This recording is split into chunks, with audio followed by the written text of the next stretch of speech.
Γεια σας. Γεια σας λοιπόν. Είμαστε Οι Βαντούκοι, Travelers. μια οικογένεια, Τετραμελής, με τα δυο μας μικρά παιδιά που δυο μας ταξιδεύουμε. κοριτσάκια, που ταξιδεύουμε όσο πιο πολύ μπορούμε, με ό,τι μπορούμε και κατά βάση αυτή τη στιγμή και τα τελευταία 4 χρόνια με αυτοκινούμενο τροχόσπιτο.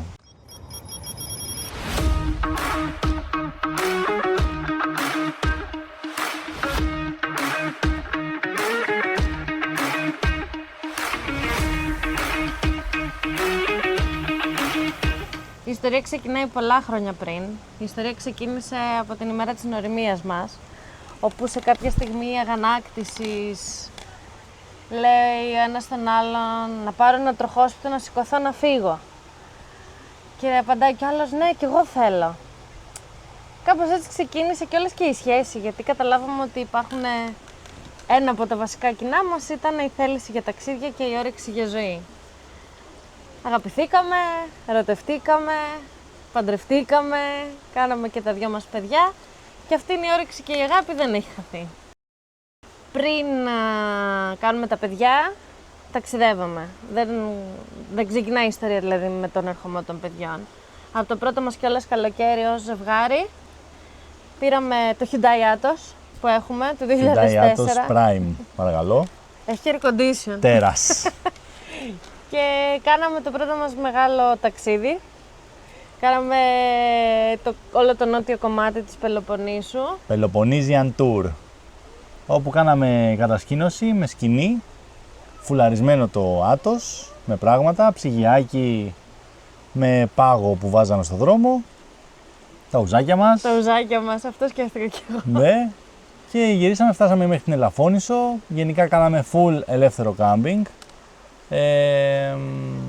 Και σας απαγορεύεται. Αλλά εκεί στην Ελαφώνησο μείναμε σε δωμάτιο γιατί είχαμε κουραστεί αρκετά. Γενικά η εμπειρία ήταν το σενάριο, το όμορφο πράγμα, το να πηγαίνεις και να εξερευνάς και να μην υπάρχει πλάνο. Δεν υπήρχε το ότι έχουμε κλείσει ένα δωμάτιο εδώ, ένα εκεί και έπρεπε να φύγουμε ή έπρεπε να μείνουμε. Ήταν όλο αυθόρμητο και αυτή είναι η μαγεία που μας αρέσει πιο πολύ και γι' αυτό ίσως έχουμε επιλέξει αυτόν τον τρόπο ταξιδιού με το αυτοκινούμενο και τα ταξίδια που κάνουμε είναι εντελώς αυθόρμητα. Έχουμε μια βασική ροή και ο βασικός παράγοντας που μας καθορίζει τα μέρη που θα πηγαίνουμε είναι ο καιρός, αλλά δηλαδή έτσι διαλέγουμε τις χώρες, Ναι. δεν διαλέγουμε τις τοποθεσίες. Και τώρα έτσι όταν έλεγες όλα αυτά, μου ήρθε στο μυαλό ότι αυτή είναι η αγωνία της αναζήτησης, το πού θα μείνουμε το βράδυ, πού θα κάνουμε μπάνιο, πού θα βρούμε νερό, τι θα φάμε. Ήταν το σποράκι που είχε φυτευτεί ήδη από αυτό το πρώτο ταξίδι. Γιατί θυμάσαι, κάναμε μπάνιο σε ντουζιέρες παραλίας, πλέναμε τα δόντια μας στο καθρέφτη του αυτοκινήτου. Κοιμηθήκαμε. Σε ντουζιέρα παραλίας που λέγε no shampoo. Άλλο αυτό. Τι να κάνεις. Δεν αναφέρουμε την Ήτανε βιολογικό. Βιοδιασπόμενο φαντέν, το γνωστό. Τοποθέτηση προϊόντων. Τέλος πάντων, μετά από... συνεχίσαμε να ταξιδεύουμε. Μετά ξεκινήσαμε πάρα πολύ τα ταξίδια με αεροπλάνο, όπου γυρίσαμε αρκετές χώρες και στην Ευρώπη. Κάναμε και το γαμήλιο μας ταξίδι σε 4 χώρες της Ασίας. Και συνειδητοποίησαμε ότι αυτό μας γεμίζει, μας εκφράζει, του να βλέπουμε καινούργιες τοποθεσίες, να γνωρίζουμε ανθρώπους στα ταξίδια μας, να ανταλλάσσουμε εμπειρίες, να ζούμε καινούργιες εμπειρίες. Ήταν αυτό που μας δίνει ζωή, που μας γεμίζει, το σποράκι μας, η ψυχή μας. Ο πυρήνας μας. Και έρχονται τα μικρά μας. Δυσκολεύει λίγο η κατάσταση. Έρχεται και το lockdown, COVID. Μετακομίσαμε, ζούσαμε Αθήνα, μετακομίσαμε στο Κυριάκι, πολλές αλλαγές, ήρθε και το δεύτερο παιδί, οπότε εκεί υπήρχε, δεν θα πω παύση, γιατί δεν σταματήσαμε ποτέ να ταξιδεύουμε, ακόμα και ένα Σαββατοκύριακο να θα κάναμε κάτι εντός Ελλάδας. Και κάποια από τα ταξίδια που έχουμε πάει, π.χ. όπως Κωνσταντινούπολη, Κούβα, ήταν ταξίδια απόφασης 2-3 ημερών, απλά ψάξαμε πού να πάμε, πάμε... Κωνσταντινούπολη. Πάμε Κούβα. Πού να πάμε Κούβα. Πάμε Κούβα και μέσα σε 4-5 μέρες είχαμε βγάλει βίζες, αεροπορικά, διαμονές, τα πάντα. άλλων δεν πάνε ποτέ τα ταξίδια μας όπως τα οργανώνουμε. Βγάζουμε το βασικό structure. Καλά, δεν τα οργανώνουμε και ιδιαίτερα. Αυτό. Βασικά δεν τα οργανώνουμε πολύ. Γι' αυτό βγαίνουν λίγο πώς να είναι. Εκεί κάναμε την αγορά ενός οικογενειακού αυτοκινήτου, ένα Nissan Qashqai το συν 2, δηλαδή 7 θέσιο. Όπου... Θέλε παραπάνω από 2 παιδιά. Ναι, τότε. Αλλά αυτό ήταν και η αφορμή, ήταν λίγο μεγάλο αυτοκίνητο, ήταν ευρύχωρο, δηλαδή αν έρθεις στα καθίσματα μπορούσες να κοιμηθείς. Οπότε μπήκε η ιδέα και κάναμε ένα tour ήπειρο, Ναι. Αχέροντα, Πρέβεζα, ξεκινήσαμε από Μεσολόγγι, πήγαμε Ετωλικό, μετά ανεβήκαμε βόρεια, πήγαμε στο Αλωνάκι, Αχέροντα, Πρέβεζα. και όλα αυτά μένοντας μέσα στο Κασασκάι. στο Qashqai, με Στρώμα πολύ Afrolex. DIY, έτσι, πανιά στα παράθυρα, για να Ναι. μας βλέπουν μέσα, να παλεύεις να αλλάξεις, γιατί δεν έχεις το χώρο για να βάλεις πιτζάμες ή οτιδήποτε τέλος πάντων. Στην Πάργα είχαμε μείνει δίπλα στον κόσμο, ας πούμε, πέρναγε κόσμος και εμείς ήμασταν μέσα και κοιμόμασταν. Ναι. Ζέστη. Τέλος πάντων το υπομείναμε αυτό γιατί μας άρεσε και ήρθε η ώρα να ψάξουμε για τροχόσπιτο. Δεν ψάχναμε ακριβώς για τροχόσπιτο έτοιμο. Θέλαμε να φτιάξουμε το δικό μας. Άπειρες ώρες στο YouTube και βίντεο για να μάθουμε πώς να το φτιάξεις, τι χρειάζεσαι, και δυστυχώς λόγω της νομοθεσίας που υπάρχει στην Ελλάδα ήταν αρκετά δύσκολο να το κάνουμε. Έπρεπε να είσαι, για να πάρεις βανάκι, επαγγελματίας, οπότε ήταν ψιλοπαράνομο. Μιλάμε τώρα για τη χρονιά το 21, εκεί 21-22. πέρα, ναι, 21.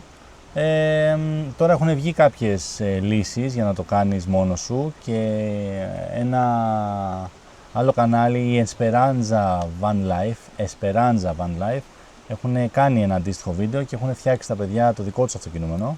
Τα καταφέρανε και μπράβο τους. Είχε πάρα πολύ κόπο και τρέξιμο και γραφειοκρατία για να το κάνουν, αλλά τα καταφέρανε, οπότε μπορείτε αυτό να ανατρέξετε να δείτε τη διαδικασία, γιατί τα αναφέρουν όλα πολύ αναλυτικά στα δικά τους βίντεο. Παρ' όλα αυτά, εμείς ψάχνοντας ασταμάτητα, οι ειδοποιήσεις στο car.gr ασταμάτητες, με το που έβγαινε κάτι, ήρθε η ώρα και είδαμε ένα αυτοκινούμενο οικονομικό του 98 μοντέλο και κάναμε την πρώτη μας κίνηση. Αυτή τη στιγμή είμαστε στο τρίτο αυτοκινούμενο. Ναι. Δηλαδή πήραμε το 98 μοντέλο, το οποίο είχε ένα διπλό κρεβάτι Alcoven. Τα κρεβάτια δηλαδή που είναι ότι πάνω από τον οδηγό στον οδηγό, έτσι λέγονται Alcoven. θέλαμε αργότερα, μετά από κάποια ταξίδια που κάναμε, περάσαμε τέλεια με αυτό το τροχόσπιτο. Το πουλήσαμε, πήραμε ένα του 2002 Knaus, πάλι ίδιο στυλ, λίγο μεγαλύτερο. Αλλά δεν είχε, πάλι είχε μόνο ένα κρεβάτι, το οποίο συνειδητοποίησαμε, επειδή κάνουμε αρκετά μεγάλα ταξίδια, δεν μας βολεύει καθόλου το να στείνεις το κρεβάτι σου κάθε βράδυ και να το ξεστείνεις το πρωί. Και επίσης τα παιδιά, ειδικά σε αυτές τις πιο μικρές ηλικίες, όταν το είχαμε αυτό το τροχόσπιτο, μπορεί να θέλουν να κοιμηθούν το μεσημέρι και να χρειαζόταν να το στήσεις, ξεστήσεις 2 φορές μες τη μέρα. Οπότε... Αυτά τα αυτοκινούμενα και τα δύο είχαν πολύ ωραίο σαλόνι, είχαν τριθέσιο καναπέ, χώραγαν κόσμο και άνετα να φας. Όμως αν ήθελες να κοιμήσεις κάποιον εκεί, έπρεπε να το κάνεις κρεβάτι. Οπότε επιλέξαμε την αγορά ενός μεγαλύτερου, το οποίο έχει 2 διπλά κρεβάτια αυτή τη στιγμή. Έχει το Alcoven μπροστά για τα παιδιά και εμείς πίσω διπλό κρεβάτι 7 μέτρα, 7-10. Μία από τις πολύ συχνές ερωτήσεις που δεχόμαστε είναι ότι «Μα καλά, πώς βρήκατε τα λεφτά να αγοράσετε το τροχόσπιτα, πώς ζείτε και ταξιδεύετε, τι γίνεται με τα παιδιά, πώς αντιμετωπίζουν το ταξίδι κτλ». Αρχικά θέλω να αναφέρω το ότι δεν είμαστε ούτε εισοδηματίες, ούτε έχουμε κάποιον χρηματοδότη από πίσω, ούτε έχουμε χορηγούς, ούτε τίποτα. Είμαστε 2 νέα παιδιά που παλέψαμε πάρα πολύ, δουλέψαμε σκληρά πολλά χρόνια, με πολλές οικονομίες και όλα μας τα χρήματα, και πουλήσαμε και το Qashqai που αναφέραμε προηγουμένως, που κάναμε ταξίδια, και ο Αλέξανδρος στη μηχανή του. Vestrom, πάει και αυτή. Και πραγματικά ό,τι θεωρούσαμε ότι δεν μας χρησιμεύει σε κάτι στο σπίτι, από παλιές εγκυκλοπαίδειες, από βάζα, από τάπητα που είχαμε για τα παιδιά για να μην χτυπάνε όταν πέφτουν. Πουλήσαμε πάρα πολλά πράγματα για να καταφέρουμε να μαζέψουμε τα χρήματα για να πάρουμε το πρώτο μας τροχόσπιτο. Το δύσκολο είναι να μπει στη διαδικασία να πάρεις το πρώτο τροχόσπιτο. Ακριβώς. Η πρώτη φορά είναι η δύσκολη. Μετά είναι πιο εύκολο να μαζεύεις χρήματα όσο το έχεις και ταξιδεύεις, με σκοπό να πάρεις το επόμενο. Ακριβώς. Είναι θέμα καθαρά προτεραιοτήτων και θέμα όρεξης. Εντάξει, μιλάμε τώρα για την Ελλάδα, στην οποία η μισθή είναι αρκετά χαμηλή και είναι πολύ δύσκολο να κάνεις αποταμίευση. Εμείς, για καλή μας τύχη, βρεθήκαμε σε κάποιες δουλειές που μπορούσαν να μας βγάλουν το προστοζήν μια χαρά και να μπορέσουμε να κάνουμε και την αποταμίευση που χρειαζόταν, ήδη ζώντας σε ένα σπίτι που μας δώσανε οι γονείς μας. Οπότε είχαμε αυτές τις ευκολίες, αλλά καμία άλλη. Τα παιδιά στο ταξίδι τυχαίνει να έχουμε δύο πάρα πολύ καλά παιδιά, πολύ βολικά, με πολύ όρεξη για εξερεύνηση, ίσως επειδή μπήκαν από πολύ μικρά σε αυτό το τρόπο ζωής. Πλέον τους είναι πολύ φυσικό του να κοιμούνται σε ένα τροχόσπιτο και να ξυπνάνε σε μια άλλη χώρα. Δεν τους κάνει εντύπωση. Το απολαμβάνουν.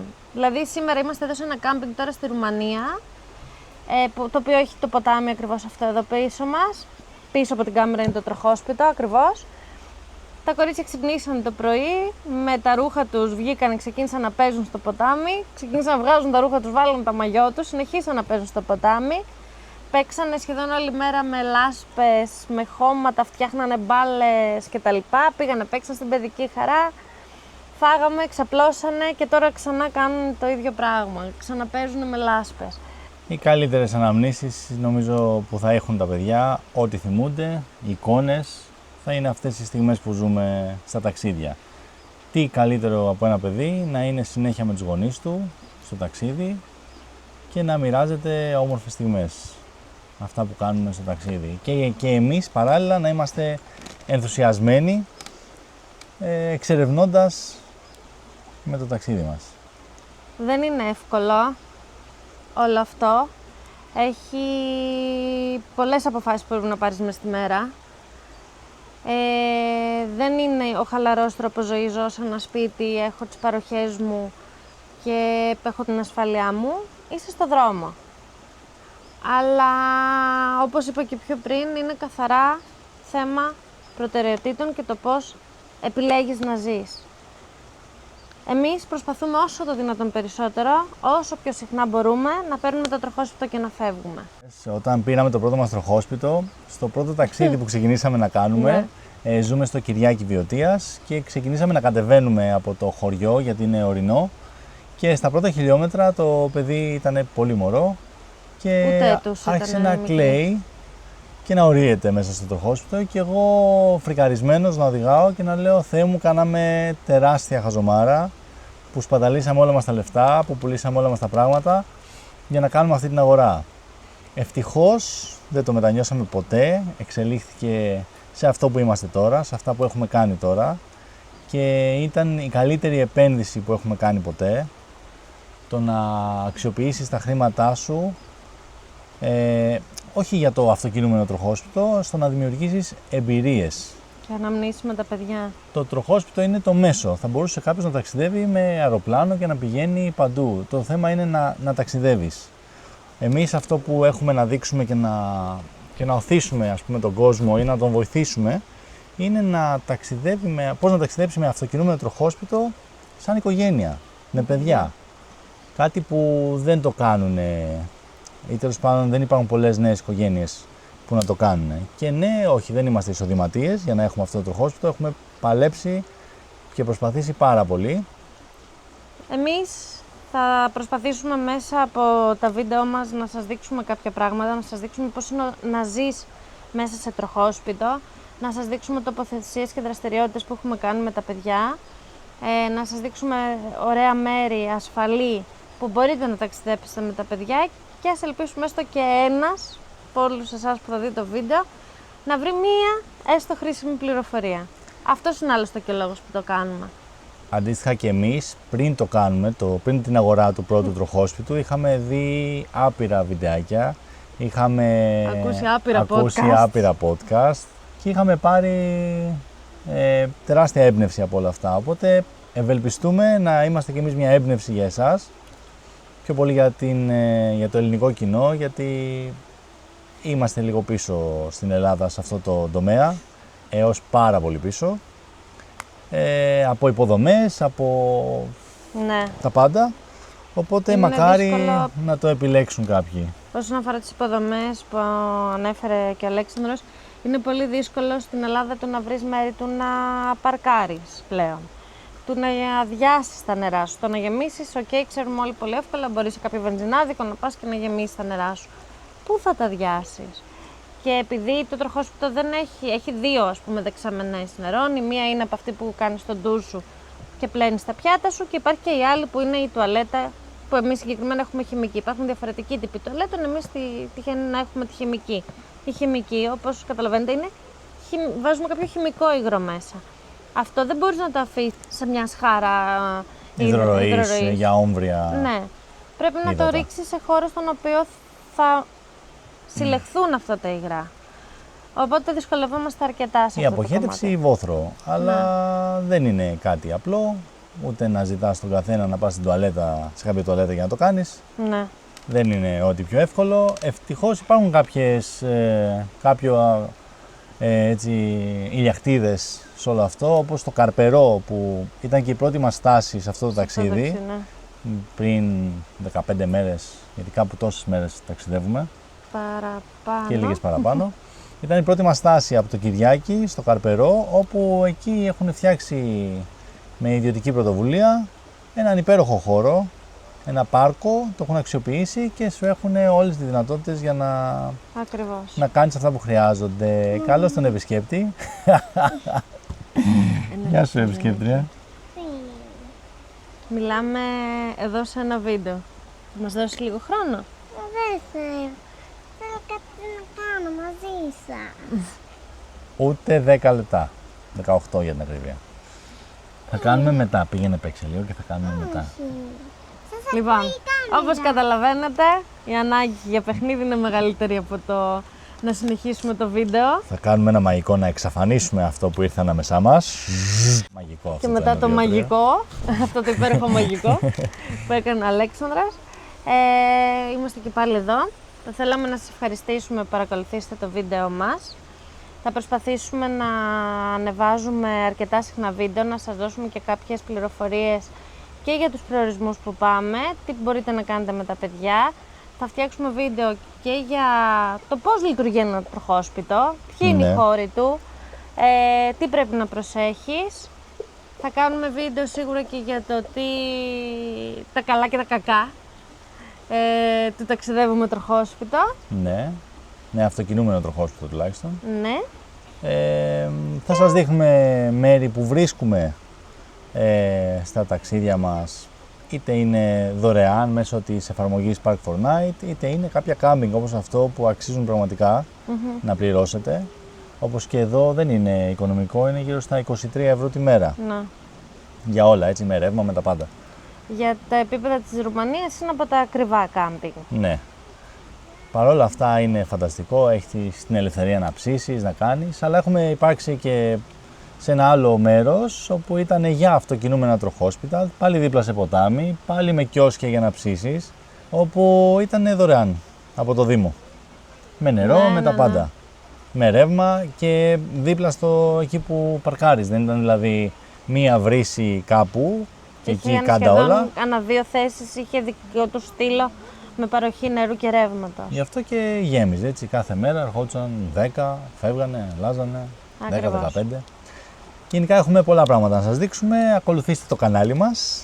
Κάντε μας follow και like στο βίντεο μας. Έχουμε Instagram, Facebook, σελίδα και TikTok. Οπουδήποτε μας στείλετε μήνυμα θα απαντήσουμε. Έχοντας αλλάξει 3 αυτοκινούμενα μέχρι τώρα και με 4 έτη ταξιδεύοντας με αυτοκινούμενο, νομίζω ότι έχουμε την εμπειρία, μια μικρή εμπειρία να απαντήσουμε σε κάποια πράγματα. Ακριβώς. Ευχαριστούμε πάρα πολύ. πολύ.